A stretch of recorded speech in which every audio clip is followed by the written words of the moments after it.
Hey, everybody, I wanted to talk about those that can invest as aggressively as they want.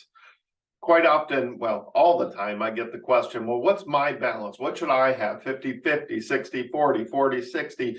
How much of my money should I have in the stock market? And for some people, it's entirely up to you. What are you comfortable with? What makes you happy? What helps you sleep at night?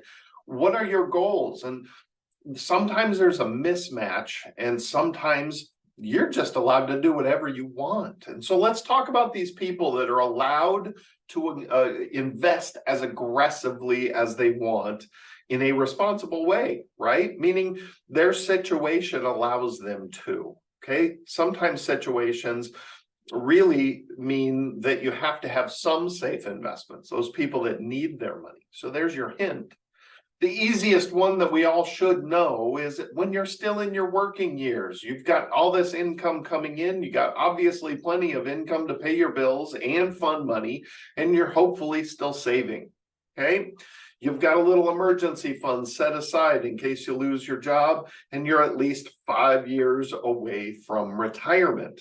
Okay, some people say 10, I say 5. You look at history on the big downswings.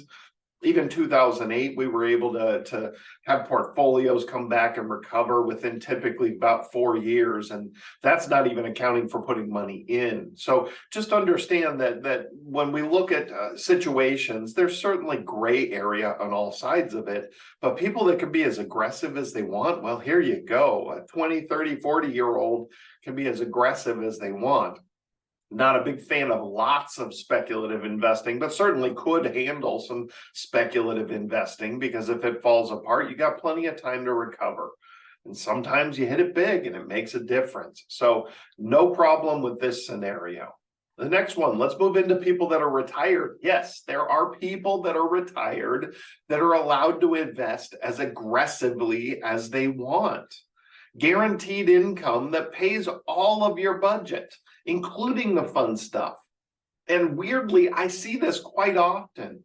This can be somebody that has maybe Social Security of $3,500 a month, but they just live their life within $3,500 a month. I've seen people that have pension and Social Security coming in that's $10,000, $15,000, $20,000 every single month, and they live within those means. Okay, we don't accumulate lots of money without being responsible with money, and so it becomes natural for people that have good income between Social Security and pension income to live within their means, which means all the rest of their money, hopefully they have heirs that they care to give money to. And this is one of those things that I find a lot of mismatches, because I see people out there that have lots of income and lots of savings and aren't using their savings, but don't really have heirs to give it to.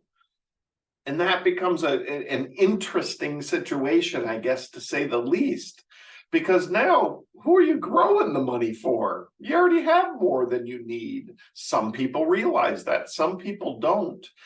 But if you're in that lucky situation and you've got plenty of income and you've got a comfortable retirement within that income, you can be as aggressive as you want, because you're really investing for those heirs.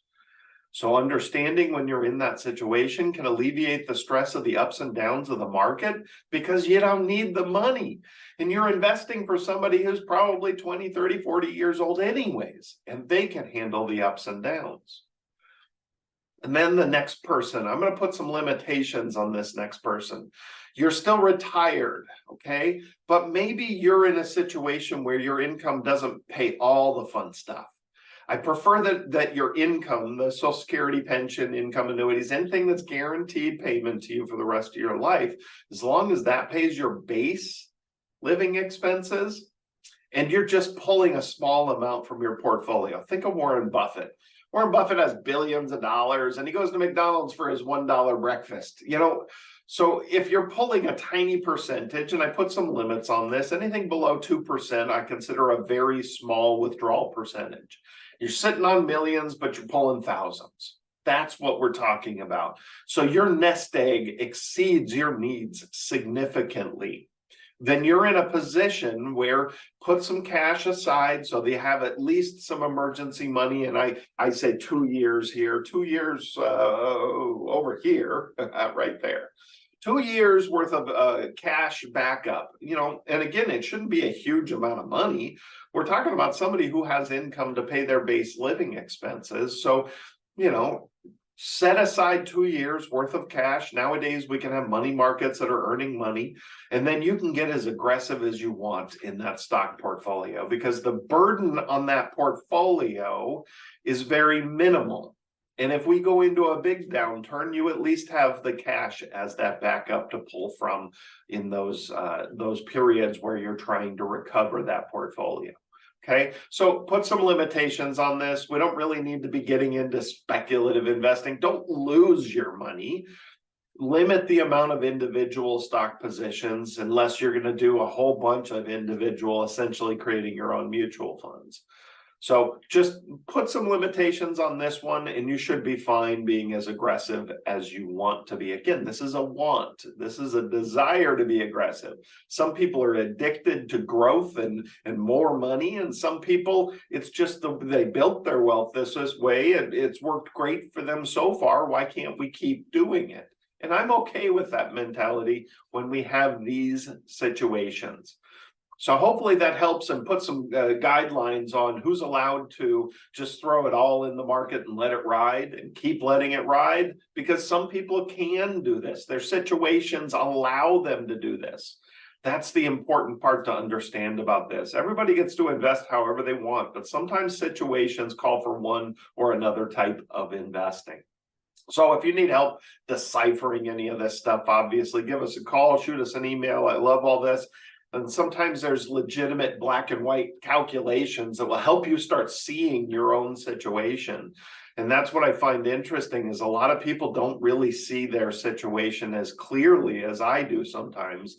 But that's the nice thing from being on the outside looking in and having a different perspective, because you have your own personal fears and worries and outliving your money and all those types of things tangled into it.